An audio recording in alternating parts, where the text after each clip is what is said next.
Creatures of the night, I was not going to do a video about this. I really wasn't going to do a video about this because honestly I was just like, it's a joke. Like, we're literally going to wake up on June 2nd. R-Truth is going to tweet that, I'm sorry y'all, I thought it was April Fool's yesterday and shit like that. Some shit like that. You guys know he plays around so much that it would be easy to feel like this is a fucking joke and could be a work, especially with him being an actual storyline within WWE like currently.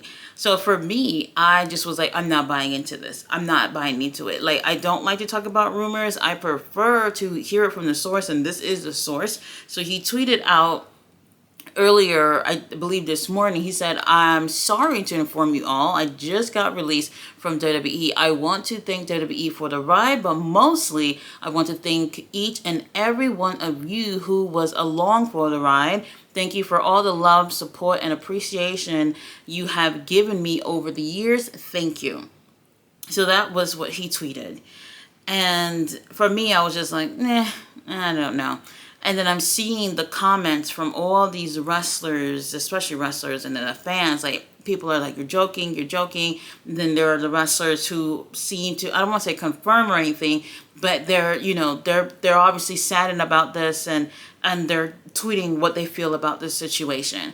And whether if it's true or not, because I don't know if he'll just pop up on TV next week or say something the next day, who knows. This really showed people like how love R-Truth is within the business. A few months ago, I was talking about him doing a video talking about Black history, and I was just like, this man has been in this business for a long time, especially spending majority of his career in WWE. And unfortunately, I've always felt like he's never truly got his flowers over there. Like, I feel like he's been constantly overlooked and being used as the comedy guy, the guy to make everybody laugh. And yes, he's funny, and people do appreciate, you know, that charm about him. But for whatever reason, that same charm that he's been using to make everyone laugh and to entertain people is what the company has used to hold him back. And for me, I'm just like, man, there's been opportunities where he could have been WWE champion or have the World Heavyweight Championship, and it just didn't happen. You know, we've seen him on SmackDown, and then last week, Saturday Night Main Event, going against John Cena. And this is really important to put out there about the whole John Cena thing, because that very first time that I feel like R-Truth had really put a stamp within WWE was when I think this is back like 2011, 2012, he was really in that main title scene, and people were pulling for him. They were pulling for him. People were seeing how entertaining he was. They see him in the ring. And unfortunately, John Cena is holding the title during this time. And regardless on how much people were just like, holy shit, like, this guy is great, the company just wouldn't give him the motherfucking title. And then, you know, fast forward years and years and years later, unfortunately, they end up bringing this 24/7 title, where I feel like they literally came up with something like this just for him. And not just for him per se, but for the people that are in the company who they don't want to be all the way up at the top, but they want to give them a little something to do so they don't bother us while we're working on the other people that we want to keep on top. And I feel like this is an issue within so many promotions, where it's just like, we're hiring people, we're keeping people around just to do it because we can. And R-Truth, who I feel like who have constantly showed how talented he is and how people have rallied behind him, supported him with his career, and just have not gotten there. Now, a few months ago, I said, look, I do not see him ending his career in WWE, of getting a world title, world heavyweight title, anything like that. Like, it's literally mid-card shit, and that's it. And here we are today. If his career is truly, well, if his run in WWE is truly over, then that's exactly what happened.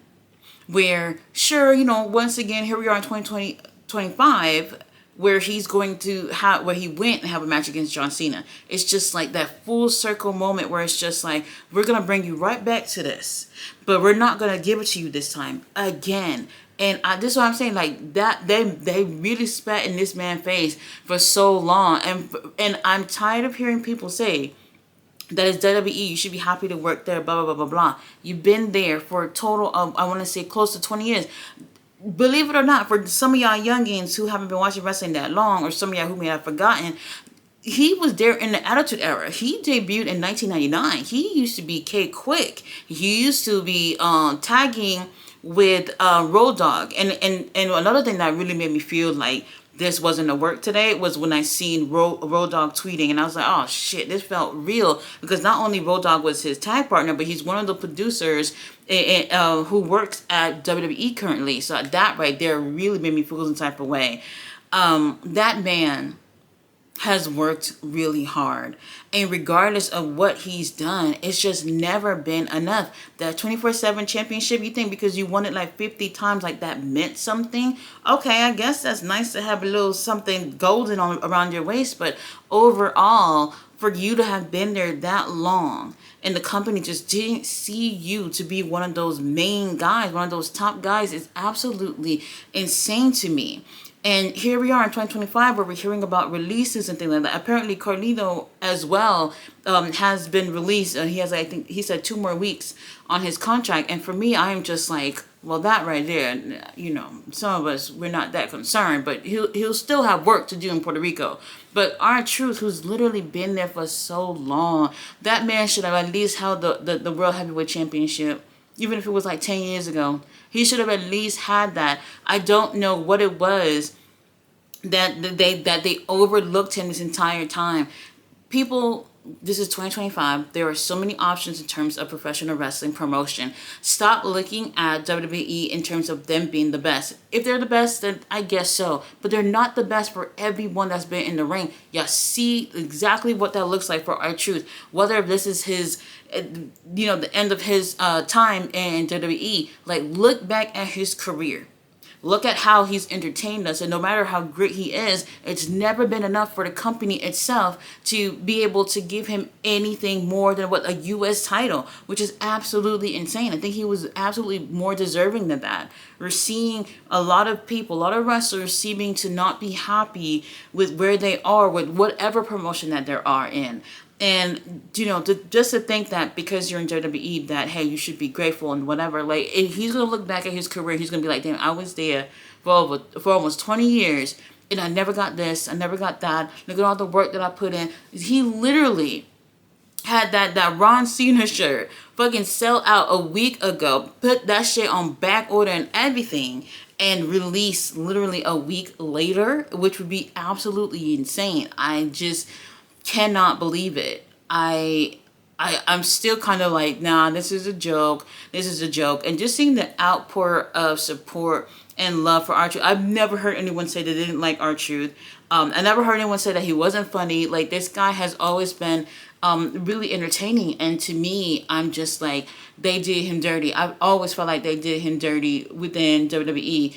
I don't know if he's going to continue his career. He's 53 years old. He literally was the oldest wrestler on the roster. So I don't know if he feels like he can continue. I do know he does music. He posted like a video like about a week ago, a new song or something. And, you know, that's his thing. He constantly posts things about music or whatever, but maybe he might focus on that. I don't know if he's going to continue a career in wrestling. I'm already hearing, Tony Khan, you know what to do, come hire him. We're full in AEW. Like, I can't stress that enough. We're full in AEW. We literally had Bear Bronson and Abaddon leave because they did nothing with these people. And there's a lot of people who are sitting there in AEW where they're not also doing anything with, like, the bare minimum, if that, and they are still there, probably just waiting for their contracts, just let it ride out. People have hopes, they have dreams, they're good getting in that ring. Wrestling hurts, they're hurting themselves, they're keeping themselves away from their families, all that to live their dreams. And I'm not saying everybody who lace a pair of boots should get a heavyweight title, a world title, or anything like that. I'm not even saying that. But to feel like you've been putting your all out there, you're entertaining people, people are behind you, you're selling out shirts and all this shit, and for you to just not get to where everyone else is getting, like, for them to not see you to be a top star is absolutely insane. There's nothing in this world that people should feel like my time should be wasted. If you know you have what it takes and you are talented, you can be able to take that somewhere else. Like, there are literally other options out there. And fuck everybody else who's saying, oh, WWE, who cares? There's other promotions. And if he can go somewhere else and be able to live out whatever time he have left to wrestle, and this is for all the other wrestlers out there, then just go. Then just go. I don't know if he's going to continue with wrestling, but this is really disheartening. And I think it should be a lesson for anybody else in terms of wrestlers and just people in general. Are you happy with where you work at?